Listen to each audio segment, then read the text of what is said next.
Well, hello, creatives, community, and kind folks. Welcome to RPG with DBJ. I am your host, DBJ, and today we're going to talk about sandbox game design. And I don't mean a sandbox necessarily for your players, but incorporating a sandbox in your setting if you are a game designer.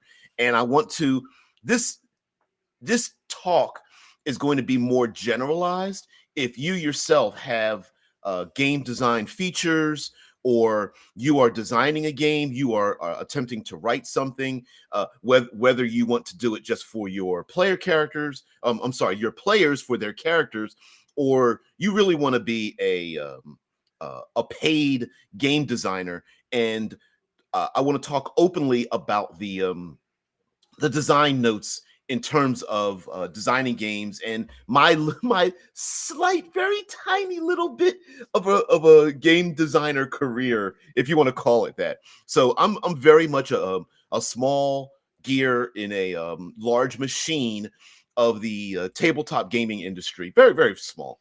But I want to give you some insights and into how I do things and what I've done, and why I'm talking about sandboxes. So there's a slight difference between a sandbox for like an adventure or a module or an adventure path versus game design with a sandbox. So what do I mean by this? When we are coming up with a setting, whether it's fantasy, modern, science fiction, horror, high adventure, low fantasy, and all of these things, the sandbox is the world in which the players participate in. And oftentimes we can get lost in the weeds because the sandbox itself is so overwhelming. We feel like it has so many dynamic moving pieces in it, but when it falls down on the table, it might not interest your players. And yeah, Shai says sandbox, the chaotic neutral of the game design, so you can do anything. And that's kind of where I want to say, strangely enough, you don't want players to be able to do anything. You don't want that. I don't know, Drew. Some sandboxes do turn into litter boxes if you let the players get away with it. So I'm going to come up with some horror stories, a bit of a horror story for sandbox design and how we can fix things. So first of all, the myth of a sandbox is that, you can do anything. And there are many games. I'm looking at you, Greyhawk, and I'm looking at you like fantasy-wise, right? Like, hey, we got a big giant map, and you put the players in the middle, and you say, you can do anything. You can go anywhere. And that's absolutely positively what you don't want to have happen. The reason for not having that happen is because it becomes aimless. So let's talk about a real sandbox. There are toys in it, and there's sand, and it's got a certain depth in it, and you want to put the kid or kids in it, and you want to have fun in the sandbox, and the sandbox has a border to it. And the things that limit our sandbox are the borders and the toys inside of it. I honestly just realized that that's exactly what I was thinking of, and I didn't even put it in the thumbnail, so in the doobly-doo. So what we need are guardrails and toys, and we want the toys to be as interactive and amazing as possible, but we also need guardrails. Now, kids can get bored in a sandbox if they're there by themselves. So we're going to talk about adding chaos into it that forces enrichment and interaction with some of the toys and not some of the others. Shitlord says, where the solar system is your sandbox and end up planets away from the plot hook. Yeah. So here's the biggest horror story that that can come about in a sandbox, and especially science fiction. So if the players have themselves, I've got an Obsidian Star t-shirt. I wish I had my Star Wars t-shirt on right now. I'd be pointing at the Millennium Falcon. In Star Wars, if the main characters of Star Wars could fly anywhere in the Millennium Falcon, the story really wouldn't work well. What has actually happened in the story? You know what I'm about to say. Somehow the hyperdrive just does not work. The warp drive, they just cannot get from place to place as fast and as easily as they want to. And while as a novel or a screenplay, you can easily insert problematic things to keep our characters from moving from place to place very easily. What happens in a role-playing game is you give them a starship, you put a couple of planets, you say, hey, do whatever you want. The players start dropping nukes from orbit, and then they run away. They start creating problems, and they run away from the plot. And that's not what you want to have happen in a sandbox. If the players are involved, they are proactive in engaging in some story elements, creating problems and things. You don't want them to uproot and leave the plot behind. And so while sandboxes sound cool, you can do anything you want. Unless you have extremely proactive players, they may not know what to do. They may just twiddle their thumbs and wander around aimlessly, going on shopping sprees and sitting in the taverns all the time. Yeah, yeah, seems like an autopilot would take care of this. Yeah, you would think, right? Um, so oftentimes in science fiction, we have ourselves travel problems, and that's through media, right? But you really can't throw that at the players all the time. So what we want, and I'm going to show you, describe to you ways that other games have figured out how to get out of the sandbox trap of players basically stomping around, being bored, and just being destructive. Because unfortunately, what happens when we have idle hands, when we are bored, when we don't know what to do, when we don't know what our next step is, uh, we can devolve into our childish nature and become destructive. So in a real, what you want to have in a sandbox, and I'm going to tell you how Obsidian Star, how I borrowed and learned from other game designers and storytelling elements and things like that. What you don't want are players stomping around and being upset and kicking toys. You want them to engage and be enriched by those toys. And those toys are planets, starships, technology, and things of that nature. So um, I'm going to snatch a lot of this from the dungeon world and Powered by the Apocalypse, because we've seen this pulled from other mechanisms. ICRPG has this in it. Blades in the Dark has this, and a number of things. And some of you may have heard of something known as icons and fronts. Fronts are from Dungeon World, and icons are from a version of Powered by the Apocalypse, if I'm not mistaken. The origins don't matter as much, but you'll understand what the outcome is. And one of the reasons for having fronts, it's basically the player or players create for themselves or choose for themselves a an entity, an event, a powerful patron, a noble, something like that in the background. And each game session, there's a chance that that powerful entity will intrude on the gaming session. And the reason for having something like that with icons and fronts is because it prevents the players from settling down somewhere in your sandbox, off in the corner with no toys around them, no one bothering them, back up against the guardrails and folding their arms and not knowing what to do, twiddling their thumbs. What you don't, yeah, a 13th Age. Thank you so much. Drew says, I think icons are from 13th Age, which is not Powered by the Apocalypse. Yeah, 13th Age is a like a 10th, it's fantasy D20 10th level kind of, yeah, it's something like that. Yes, it's not Powered by the Apocalypse. Fronts are Dungeon World, and Powered by the Apocalypse uses something else. I'm going to get to that as well.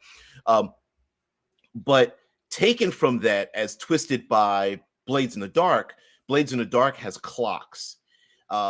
Clocks are a timer that ticks down or ticks up, whatever, how it goes around the circle of the clock. And at a certain point, something will happen outwardly. Now, Blades in the Dark also, along with the clocks, has an environment that has a bounded region. So if you play in Blades in the Dark, you're playing in a like neo quasi-Victorian era region that is bordered by walls and lots of gangs are running around, and every time your relationship that is good with certain gangs becomes worse with others. So there's always a churn in the background. If I can steal the word, the definition and word of churn from the background setting of The Expanse, that's a thing. So even when the player stands still, what you want to have in your setting are moving pieces. You want you do not want to have your players for too long settle down in a safe place and not have anything happen if they don't do anything. So, and I've mentioned this before in game design, not necessarily a sandbox you want your players to play in, but I'm talking about the overriding mythology of your setting. If the players stand still, there should be moving pieces that will move them. If they stand still, are they going to be hit by traffic, get wet from the weather? Are they going to get cold or starve, right? And I don't mean that literally, well, a little bit literally, but also figuratively. Are there going to be escalating elements in your world that are going to, tap the players on the shoulders and go, your ass needs to get the hell up and move and make a decision. And remember, having factions and other entities and powerful governments and criminal organizations, that when players choose not to make a decision, that is just as important a decision to make as choosing a side. It's the proverbial, if you're not my friend, you're my enemy. And including something like that in your world that starts churning, like in The Expanse, as mentioned by Amos, he calls it the churn. And the churn is like this street level. You can never, if you're not moving, if you're standing still, you're actually falling behind. That's actually a business thing as well. And Amos is called the old man when he comes back to Baltimore, and there's the constant churn of people dying and going to jail and being assaulted and basically losing everything and trying to climb your way out of the dirt and grime. And in many ways, I feel a setting is more dynamic if you have these moving elements. So what in science fiction, especially in not just role-playing games, but especially in screenplays and movies and television and books, what they do is they complicate the lives of our players. So they're not just able to jump in a spaceship and leave. What happens is you have navigation and fuel and reliability and space lanes and places that are quarantined or they are monitored, things like that. Now, what I've done is what I chose to do for Obsidian Star as a design element is I purposely inserted forced interactions where players really don't want to have those interactions. So for players to have a spaceship or starship and start out with one, that's fine. And they will be able to fly around a planetary region. So for example, if they are around Mars, they're able to fly around Mars to different regions around Mars and probably the moons of Mars and the dozens, if not hundreds of floating habitat satellites that are on Mars. Mars probably even has multiple space elevators and satellites and habitats floating in space that are in like the Lagrange points and things of that nature. So they will be able to, this will be their, I guess you could call it a micro sandbox. They can walk around this area, walk and talk and move and such, but it is bounded enough for them because having a starship of that size, usually one that can hold maybe a dozen, maybe twice as many individuals, they purposefully designed within the technology of this game, they don't have enough fuel to run away from this region.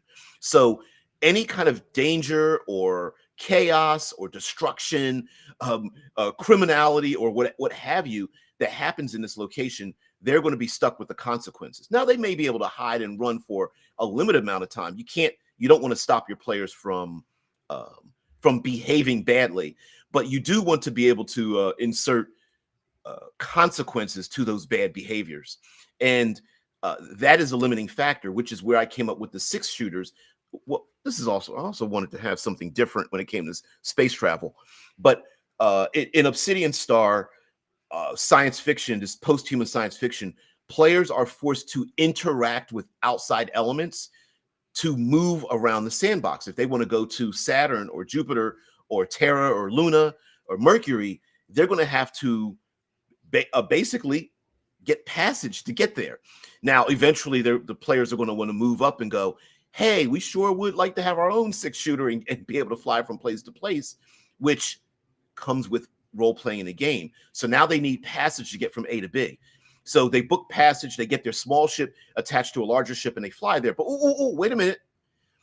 The idea of the 6-shooters is that there's up to basically 6 other entities that they may have to interact with on their travel from A to B. So 5 other ships can be attached to these long rocket propelled units, sharing the cost, and then the 6th entity will be the pilots that take them from A to B and take all 6 of these other starships. So now you have 6 total entities for the players to interact with. Now, mind you, this depends on how you want to do it. Do you want them to just get from A to B and ignore the rest of it and hand wave it? Of course you can.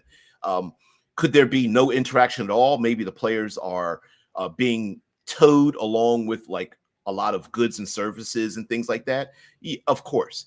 But if you also want to complicate their lives, maybe the person that's taking them isn't trustworthy, or the players are given 2 choices. Do you go with the very trustworthy? Do you go with quality, speed, or value? Right? It's the big 3 in business. And given those 3 choices, and the players are like, okay, we can pick quick, but it's not going to be cheap, or quality, right? We can pick quality, but it's not going to be fast or cheap, so on and so forth. And I wanted players to interact with that. Another high-tech portion of Obsidian Star is the zippers and jackets. The zippers, the cortical stacks, the minds of the players, and then the jackets, the bodies that they will be inhabiting. Whenever they travel from place to place and their neural pathways are beamed from place to place, or a player character zipper is in the back pocket of another player character to kind of get them zipped back into another jacket. 99% of the time, they're going to rely on a third-party entity. And again, is it going to be quality? Is it going to be quick? Is it going to be cheap? And when I say quality, is it going to be like trustworthy? Or is it going to be black market? Will it be cheap or expensive? It could be extremely expensive, but are they willing to give up the resources to pay or exchange for that? And is it going to be fast? You know, it could be a notable doctor's office or a hospital or something like that, where they have receiving units where people get beamed in and they get zipped into the highest quality jackets, but it might take 3 months of perusal or whatever. Maybe 3 months is too long, maybe 3 weeks, right? But if they need it in 3 hours and they were just on a Black Ops mission in Saturn and they're beaming back to Mars and they need it fast, they may need to rely on rather unsavory or untrustworthy individuals who are also extorting a high price.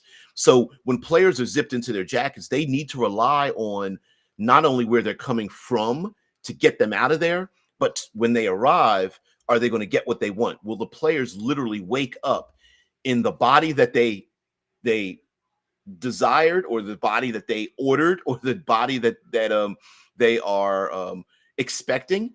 And then their minds arrive unharmed, untethered, unmodified? Are there memories that have been extracted from them?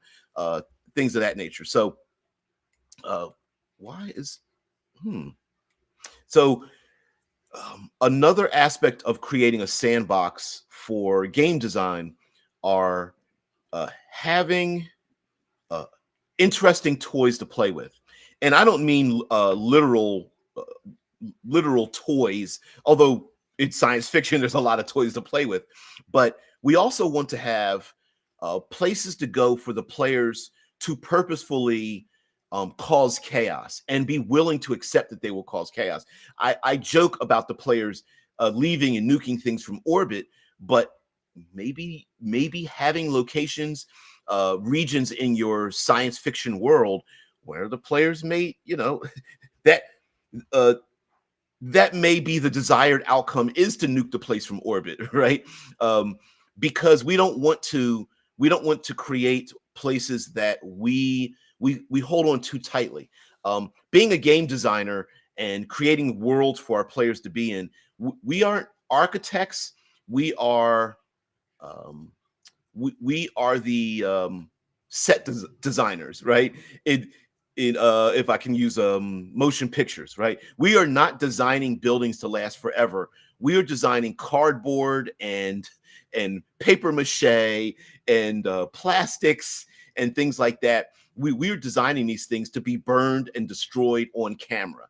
And so holding too tightly to I don't know, the home world that is the center of governance of this intergalactic society, and the players end up dropping a nuke onto that location and throwing the governments into chaos. We need to allow for that, and maybe even come up with locations where coming up with this destruction is almost expected for the players to do it, right? If you're going to give your players relativistic impact devices like starships, and giving them high explosives, which players are going to probably end up finding out about with like torpedoes and things like that, and other high-tech things of creating wormholes and implosion devices and antimatter and that kind of thing. They're going to want to use it.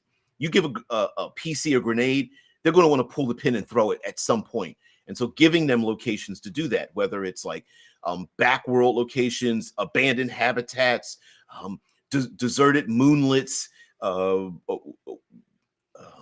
I don't know, criminal organizations tucked into the corners of your world where you don't mind them being destroyed and scattered to the winds. That's also an idea.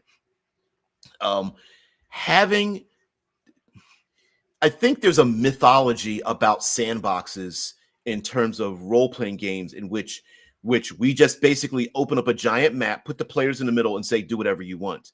And that's not a very good way of doing it. What we want to know what the motivations of our players are, and then set the world spinning like, and I'm going to go to this that I've created for grades make great guardrails. I don't know.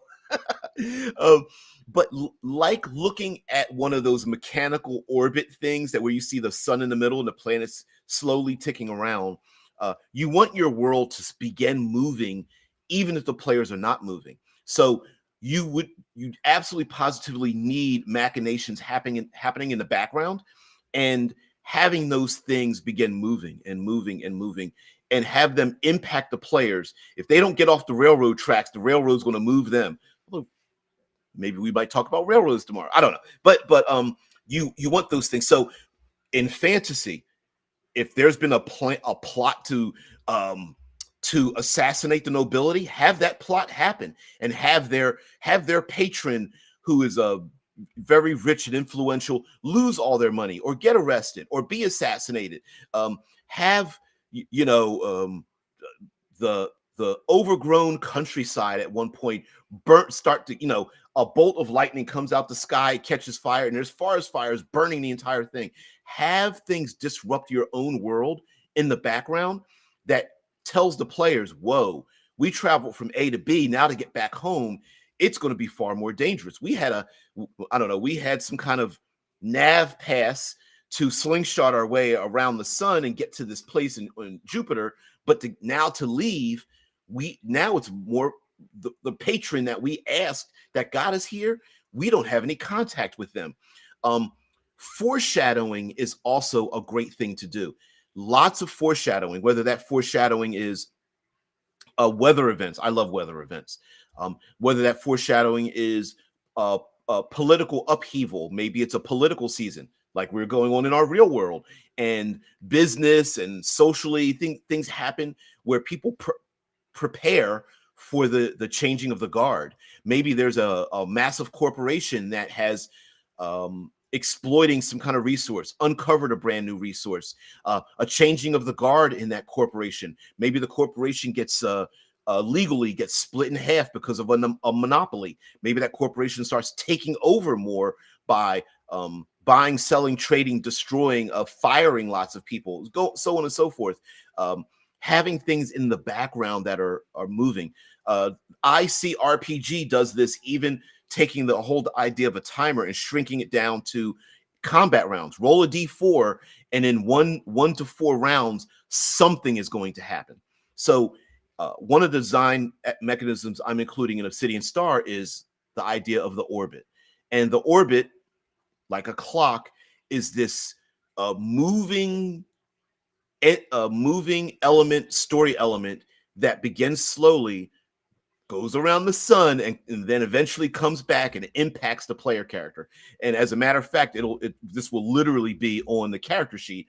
The idea that each player has an orbit, something orbiting in their life that is disruptive to them, and at some point will impact their life, whether they owe a debt, they have a duty, there's a guilt, family members, a dark past, a secret, whatever the case may be, lost memories, even something of that nature. Shai says, weather events in space, solar storms. What about those magnetic pulse things that are supposed to destroy every electronic device on Earth? Yes, I have a list of weather events in space. There's everything from cosmic rays to solar flares. There are cosmic winds that happen in space. There's always various radiation levels that sweep through space as well. I don't know. There might even be, you could talk about like alpha particles and gamma rays and X-rays and things of that nature, as well as the solar flares and that kind of thing. Not only about weather events, but there's also, for me, weather events includes natural environmental disaster kind of things. So on Earth, we have like earthquakes and snowfall and mudslides, things like that. But in space, you have micrometeorites and comets and out of control asteroids. There may also be some man-made things as well, like Kessler syndrome, which is debris that when two objects smash into each other in the vacuum of space, when they shatter, they make more destructive objects that keep scattering through space to create more debris. So you have a Kessler syndrome if you're around a planetary surface.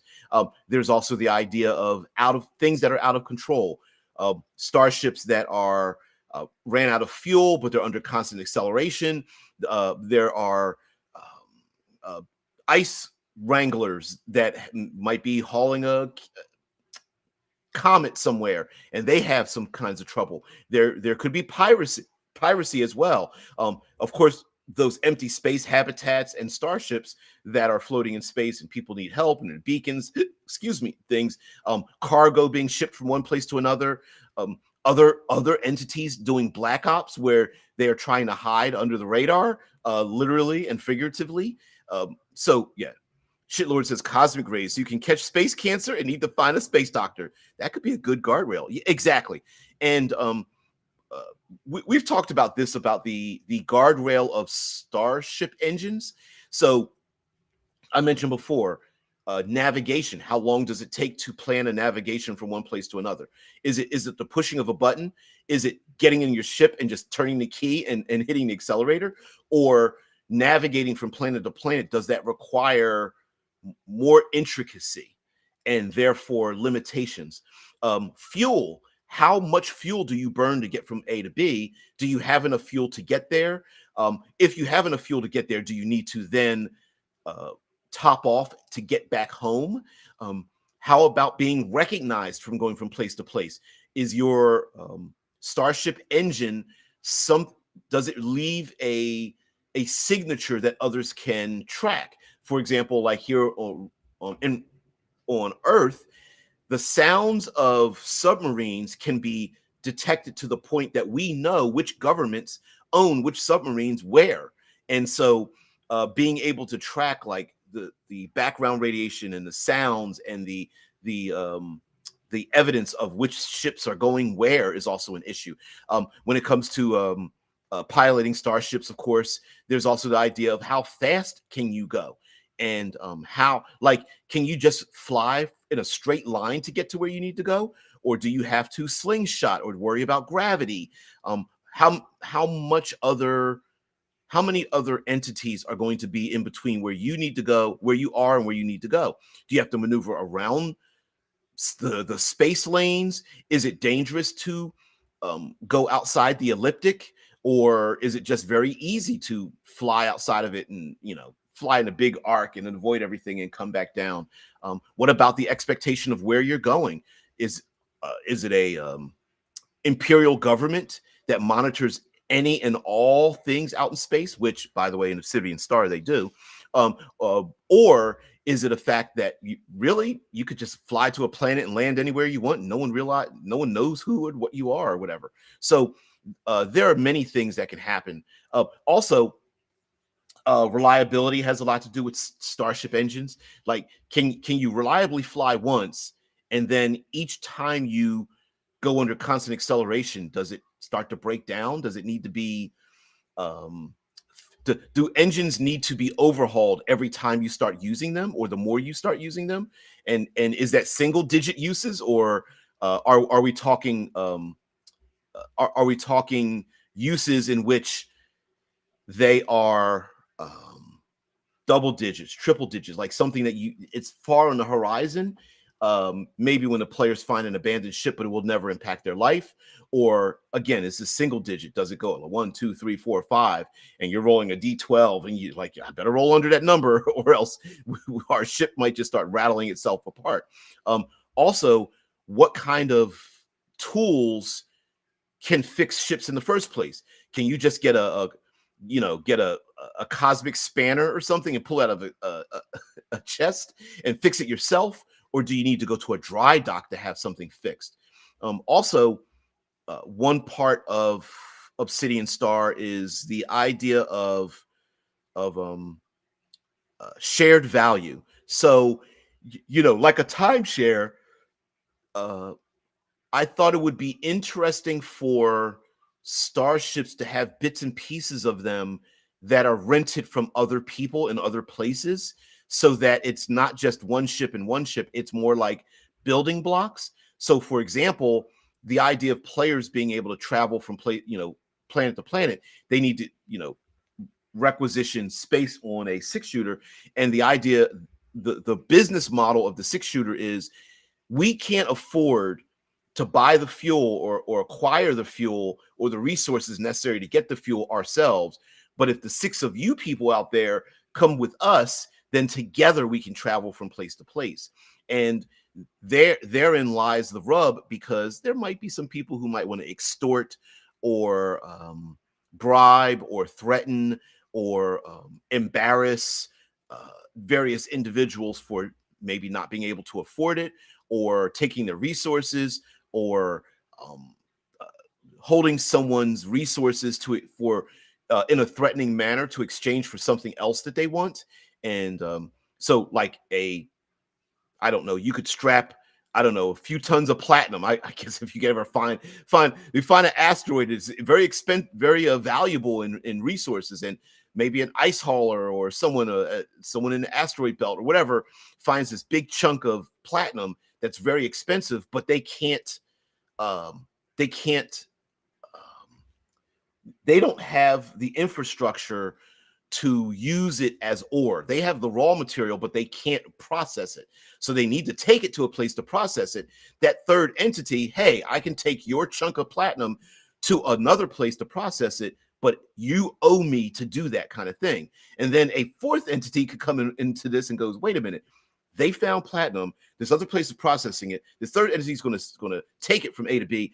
I'm going to go ahead and knock out their engines and say, hey, listen, I can tow you to where you need to go. I'm going to be your savior. Yeah, I know I blew your engines out, but now you owe me. Now I'm going to take this chunk of this platinum just to get you to safety. I can leave you in space if you want. I could take the whole thing, but and that is the idea of having like a sandbox where the players are constantly under duress by the choices that they make. Now that doesn't mean that they don't have any rewards, but in game design I feel like having elements out in the world that are um, like sitting on the beach and the ocean waves, coming up against your feet as it brings debris and salt water and cool or warm waters against your feet, is and flows back out again, and not knowing what the next wave, or the next wave is coming towards you, but you don't know its exact shape and style.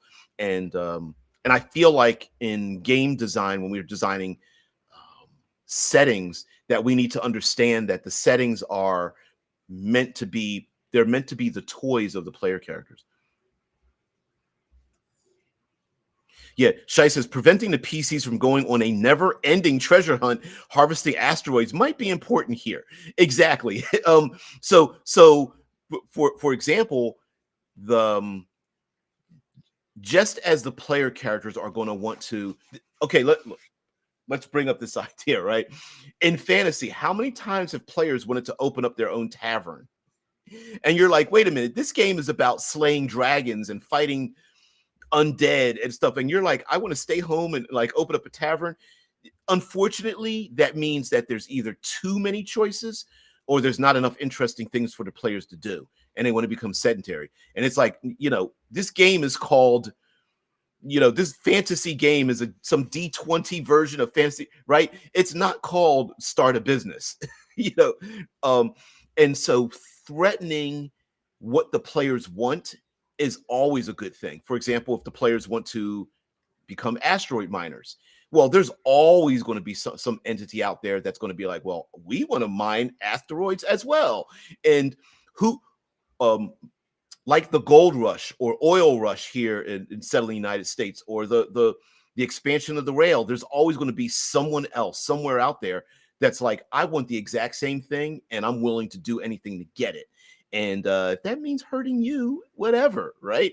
So players discover that big chunk of, multi-tonned chunk of platinum. Absolutely. Did somebody else find it and just couldn't get there fast enough? Will the players have to rely on other outside entities to haul it somewhere? That was one of the things that disappeared from fantasy, is that, oh, we're going to ignore encumbrance. But encumbrance was important, because if you went down in a dungeon and you found tons of silver and gold and gemstones and valuable artifacts and art, how are you going to bring it back out? You needed henchmen and allies and retainers and such to haul it out of there, and you don't know if you could trust them. And then the very act of hauling a ton of valuable goods from one place from A to B is going to draw a lot of attention. And so having lots of factions and moving parts in the background, I feel now one thing is the opposite of having a very interactive sandbox is that there are too many options. And so the using the idea of like quick, do you want it fast? Do you want it quality? Do you want it expensive? Is, having like 3 things happening in and around the player characters is probably good enough. You don't want the players to feel like they can't solve a problem because it's whack-a-mole. They're always trying to whack the mole that keeps popping their head up, and then they get frustrated because they can never win. You don't want that. You do want to have some win conditions, but there should always be something in the background that the players might be, scratching that itch. Like, there's something we've ignored. Maybe it's a criminal organization. The players take down some kind of hegemonic imperial totalitarian government, but maybe there's a criminal organization that's in the background going like, oh yeah, now that you took down the hegemony, now it's time for us to expand. And that becomes the next story. Shitlord says, they start a business, you send in the pirates, hell yeah, or the authorities, to make sure that Space Lemonade stand doesn't go untaxed. Hell yes.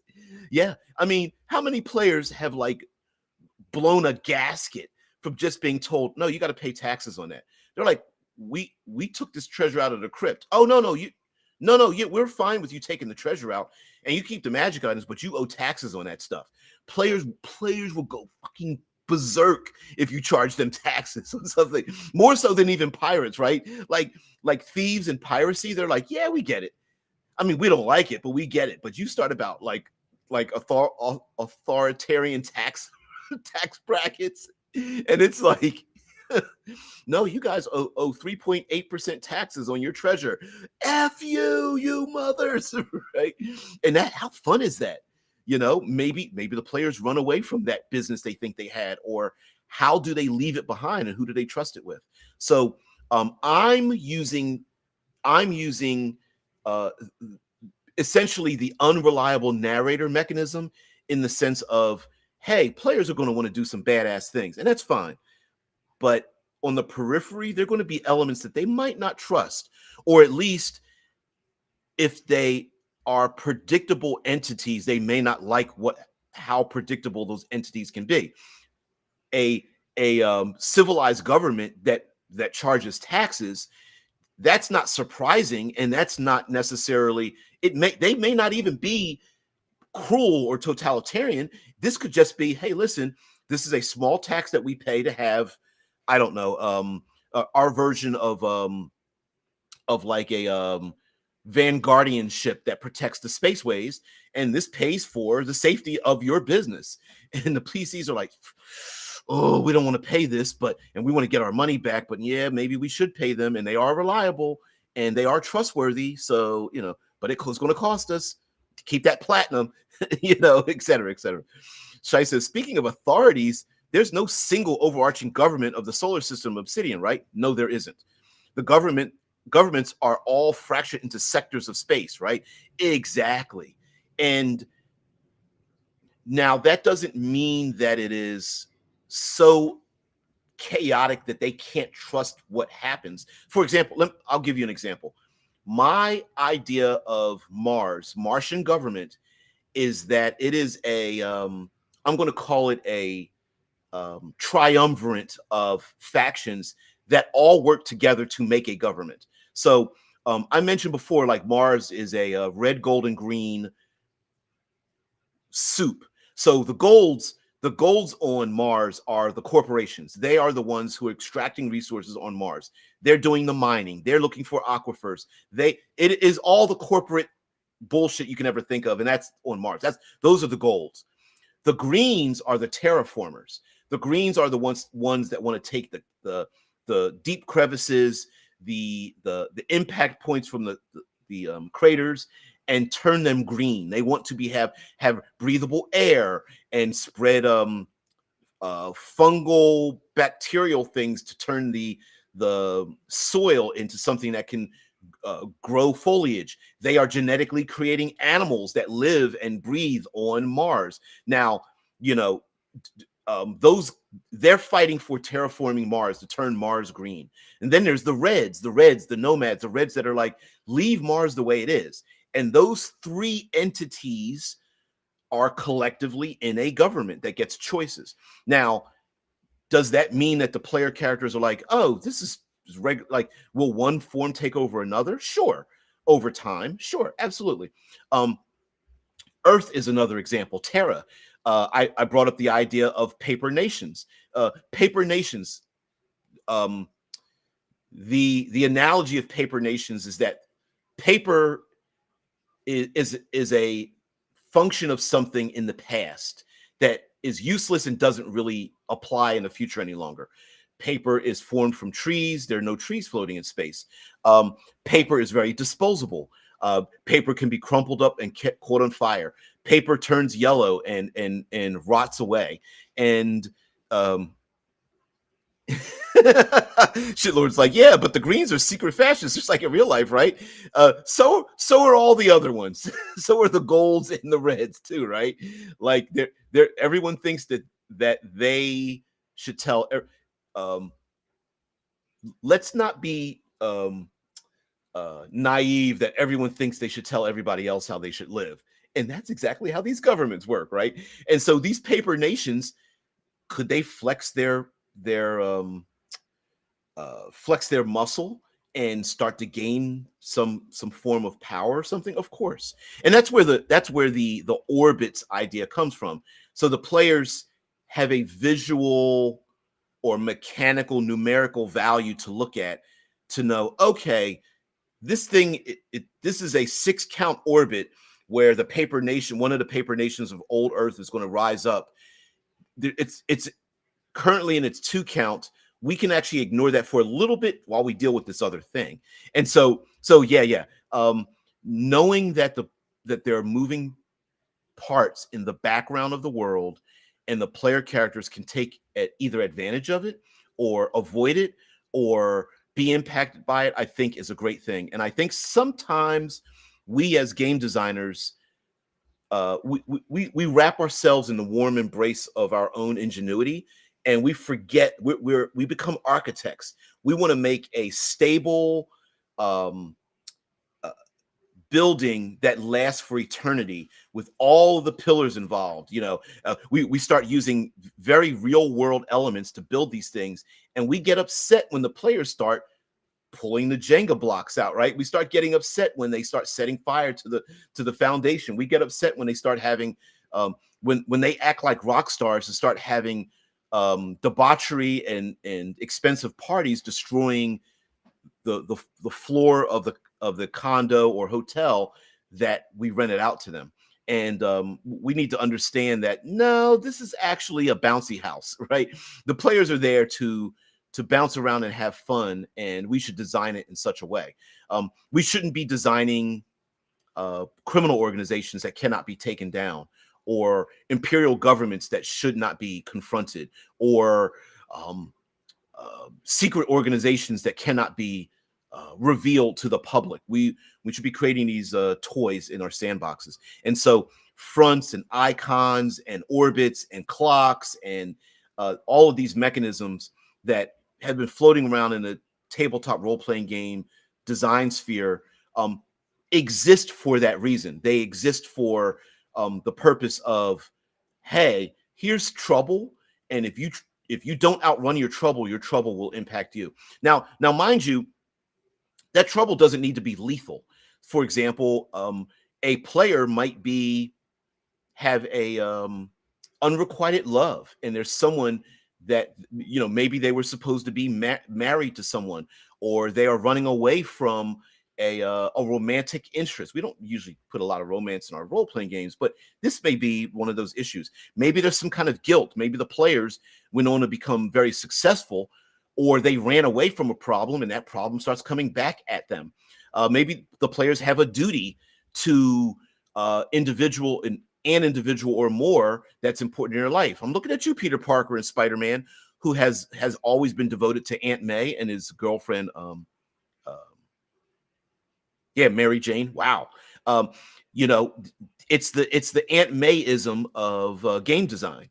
Are they devoted to something that enriches their life?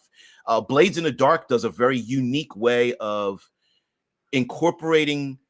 Players must engage in their vices in Blades in the Dark to recover their badassery. They're stressed, recover their special abilities. So they must engage in gambling and violence and debauchery, drinking too much, causing trouble. They must engage in their vices in order to recover. And I think that's a great narrative storytelling element of twisting the Powered by the Apocalypse mechanism. In Thirsty Sword Lesbians, you can, if players are harmed by having some kind of negative feature, some baggage that I'm calling it baggage, that other players can help them deal with their negative effects and work together with it. I'm going to use a similar system in the sense of players may acquire negative traits and they acquire negative baggage essentially, and then they must go out into the wider world to remove that baggage from them. And that baggage might be hunted. It might be a debt of an actual financial debt that they owe to someone else.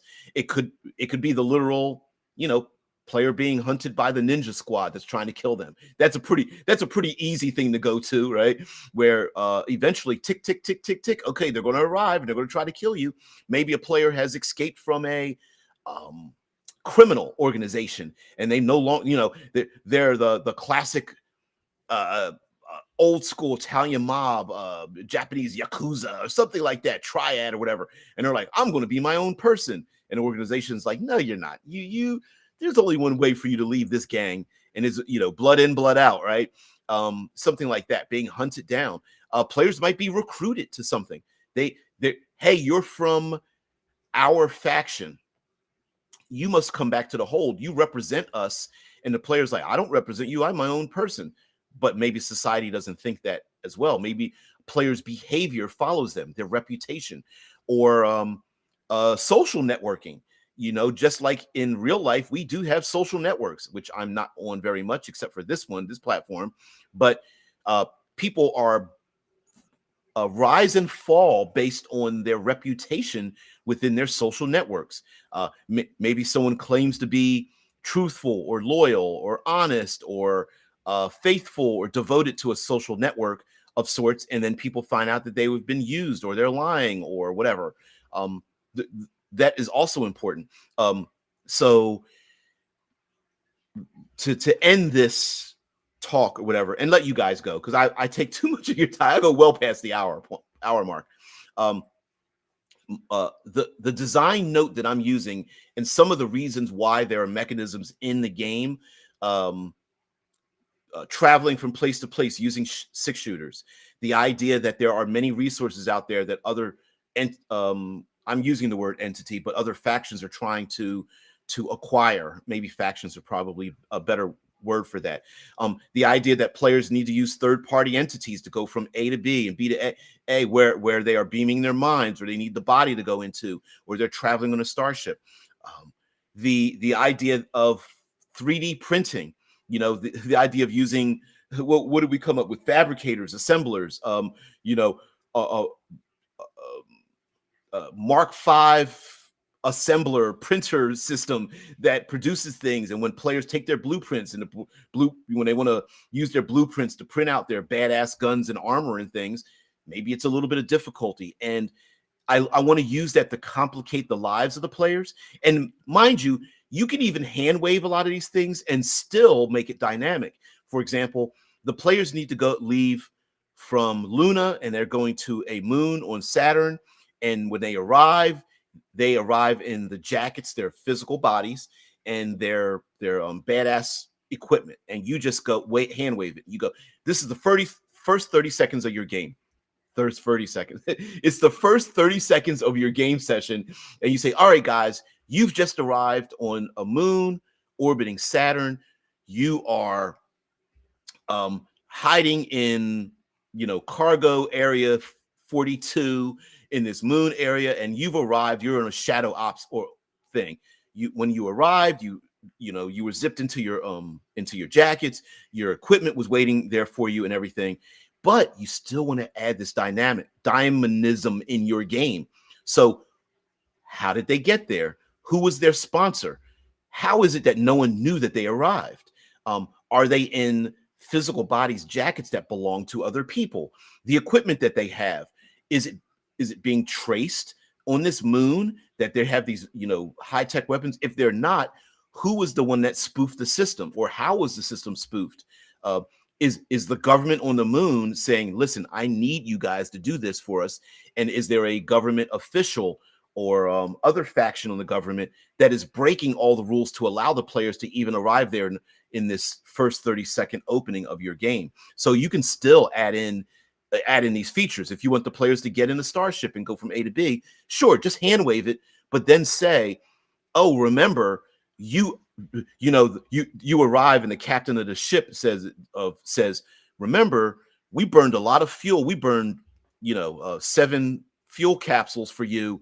You owe us on the return trip. And you're like, oh, okay. And let the players know, oh yeah, you can adventure, you're already here, but you're also going to need to get fuel to load up so that you need to get back, right? So one-way trips, complicating things, all this kind of stuff you can actually add into your your system. So if you yourself, forget me right now. Let's end it on this note. If you are designing your own setting, science fiction, modern day, fantasy, sword and sorcery, um, any combinations of post-apocalyptic, any of these things, just consider adding in outside elements that will impact the players, whether it's something as simple as weather events like Mad Max with sandstorms and dehydration and those kind of things. The classic fantasy of having banditry attacking people on roadways. Does your game have resource management? And if it does have some sort of resource management, what third parties want those resources that the players need to manage? Oftentimes we overlook in fantasy the ill-gotten gains that they got. Listen, they went down into somebody's crypt, stole their shit, and start spending the cash. Who wants the gold? Who wants the artifacts? Somebody out there probably wants that. Somebody lazy probably is like, I'm gonna let them go down in the dungeon and pull that crap out of there, and let's take it from them. Doesn't mean they're going to succeed, but having that outside threat, that outside problem, um, just being attacked on roadways itself might be knowledge that somebody wants to sell to somebody else. Hey, I was down the road and I saw these powerful, skillful warriors and wizards and powerful entities fight off these banditry. We could hire them or bribe them or threaten them or cajole them to help us get rid of those damn bandits that keep attacking everybody, right? So guys, I want to thank you very much for being part of the show. Thank you very much for tolerating me as well, for being part of these elements here in terms of openly designing Obsidian Star and such. I've been absent from the Discord. Yes, I have, and I've been absent from the design file because I like to outline things before I start writing them down. Also, just as again a reminder, Cool Name Goes Here. The Cool Name RPG has a 90-page playtest. So if you want to know what that's about, I'm one of the designers of that game, and I'm proud of the fact that I got to send off an email. I'm proud of the fact that the challenge system was embraced by so many people for a Cool Name. I really love it. So yeah.